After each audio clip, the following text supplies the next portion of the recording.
Friends, welcome back to Ann's cooking. ഇന്ന് ഞാൻ വന്നിരിക്കുന്നത് തനി നാടൻ ഡക്ക് റോസ്റ്റിന്റെ റെസിപ്പിയുമായിട്ടാണ്. ഇനി നമുക്ക് കുറച്ച് മസാല മൂപ്പിച്ചെടുക്കണം. അതിനായിട്ട് ഞാൻ ഒരു പാൻ ചൂടാൻ വെച്ചിട്ടുണ്ടായിരുന്നു. അതിലേക്ക് ഒരു 3 table spoon coriander powder, 2 table spoon pepper പൗഡറും 1 ടീസ്പൂൺ ടർമറിക് പൗഡറും 1 ടേബിൾ സ്പൂൺ ഗരം മസാല ഇട്ടൊന്ന് മൂപ്പിച്ചെടുക്കണം. ഇനി നമ്മുടെ മസാലയെ നന്നായിട്ടൊന്ന് റോസ്റ്റ് ചെയ്തെടുക്കണം.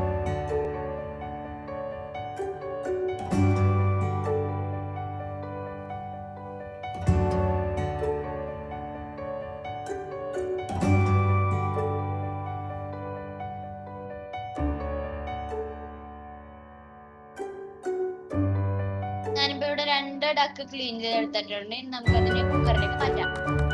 ഞാൻ ഡക്കയുടെ വലിയ പീസസ് ആയിട്ടാണ് കട്ട് ചെയ്തെടുത്തിരിക്കുന്നത്.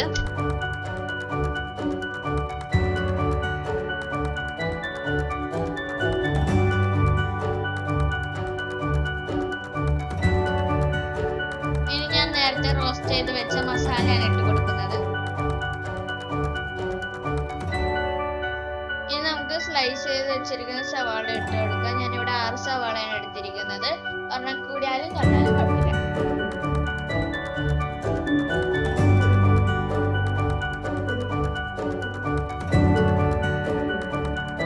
ഇനി ഒരു 5-6 ഗ്രീൻ ചില്ലി ചോപ്പ് ചെയ്തതും, ഒരു വലിയ കഷ്ണം ജിഞ്ചർ ചോപ്പ് ചെയ്തതും, ഒരു 10-15 അല്ലി വെളുത്തുള്ളിയും ചോപ്പ് ചെയ്താണ് ഞാൻ ഇട്ട് കൊടുക്കുന്നത്.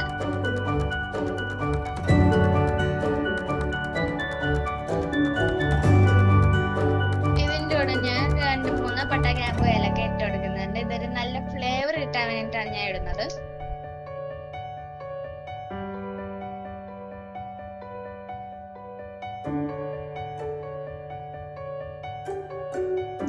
ഇനി ആവശ്യത്തിന് ഉപ്പും കൂടി ഇട്ട് കൊടുത്തിട്ട് നന്നായി മിക്സ് ആയിട്ടൊന്ന് കുക്ക് ചെയ്തെടുക്കാം. ഡക്ക് വേവിക്കുമ്പോൾ പ്രത്യേകം ശ്രദ്ധിക്കണം. ഡക്കിന്റെ മൂപ്പ് അനുസരിച്ച് വേണം വേവിക്കാൻ. ഞാൻ 3 വിസിലടിച്ചപ്പോഴത്തേക്കും ഓഫ് ചെയ്തു.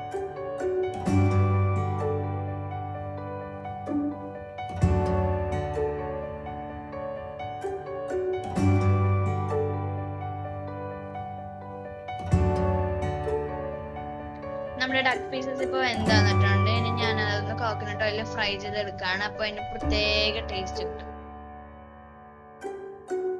വലിയ പീസസ് മാത്രം ഫ്രൈ ചെയ്തെടുത്താൽ മതി. ബാക്കി കുഞ്ഞു കുഞ്ഞു പീസസ് ഒക്കെ ഗ്രേവിയിൽ തന്നെ കിടക്കട്ടെ. ജസ്റ്റ് ഒന്ന് ഫ്രൈ ചെയ്താൽ മതി. അധികം മുരയേണ്ട ആവശ്യമൊന്നുമില്ല.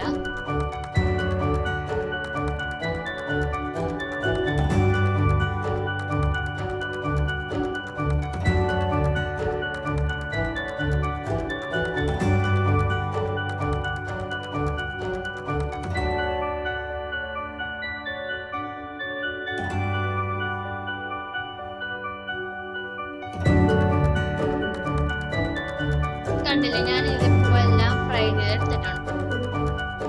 ഞാൻ ഒരു പാനിലേക്ക് കോക്കനട്ട് ഓയിൽ ഒഴിച്ചെടുത്തിട്ടുണ്ട്. ഞാൻ ഡക്ക് ഫ്രൈ ചെയ്ത ഓയിൽ തന്നെയാണ്. അതിലേക്ക് 2-3 പട്ട, ഗ്രാമ്പു, ഏലക്ക ഇട്ടൊന്ന് ഇളക്കി കൊടുക്കണം. ഇനി കുറച്ച് ഉള്ളി ചോപ്പ് ചെയ്തിട്ട് നന്നായിട്ടൊന്ന് സോട്ട് ചെയ്തെടുക്കണം.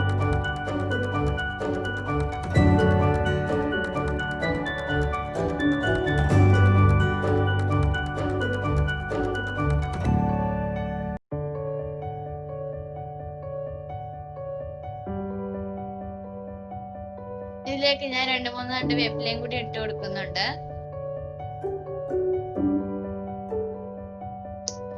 ഇപ്പൊ നമ്മുടെ ഉള്ളി നന്നായി സോട്ടായി വന്നിട്ടുണ്ട്. ഇതിലേക്ക് ഞാൻ പെപ്പർ പൗഡറും ഗരം മസാലയും കുറച്ച് ഇട്ട് കൊടുക്കുന്നുണ്ട്. ഇത് ഓപ്ഷണൽ ആണ്, നിങ്ങൾക്ക് വേണമെങ്കിൽ മാത്രം ഇട്ടാൽ മതി. ഇത് കുറച്ചും കൂടി ഒന്ന് സ്പൈസി ആക്കാൻ വേണ്ടിയിട്ടാണ് ഞാൻ ഇട്ട് കൊടുക്കുന്നത്. ഇനി നമുക്ക് കുക്ക് ചെയ്ത് വെച്ചിരിക്കുന്ന ഡക്ക് ഗ്രേവിയോടുകൂടി ഇട്ട് കൊടുക്കാം.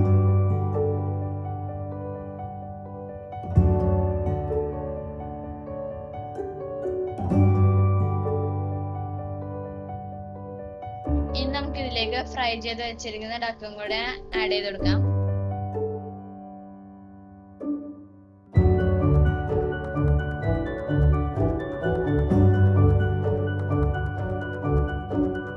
നമുക്കിനി ഇതെല്ലാം ഒന്ന് നന്നായിട്ട് യോജിപ്പിച്ചെടുക്കാം.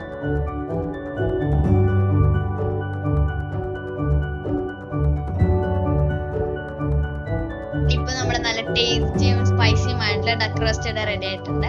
എല്ലാവരും ഇത് വീട്ടിൽ ട്രൈ ചെയ്ത് നോക്കണം. ഇത് അപ്പത്തിന്റെയും ബ്രെഡിന്റെയും കൂടി നല്ലൊരു കോമ്പിനേഷൻ ആണ്. ഈ വീഡിയോ നിങ്ങൾക്ക് ഇഷ്ടപ്പെട്ടെങ്കിൽ ലൈക്ക് ചെയ്യണം, ഷെയർ ചെയ്യണം, സബ്സ്ക്രൈബ് ചെയ്യാത്തവർ സബ്സ്ക്രൈബ് ചെയ്യാനും മറക്കരുത്. അടുത്ത വീഡിയോ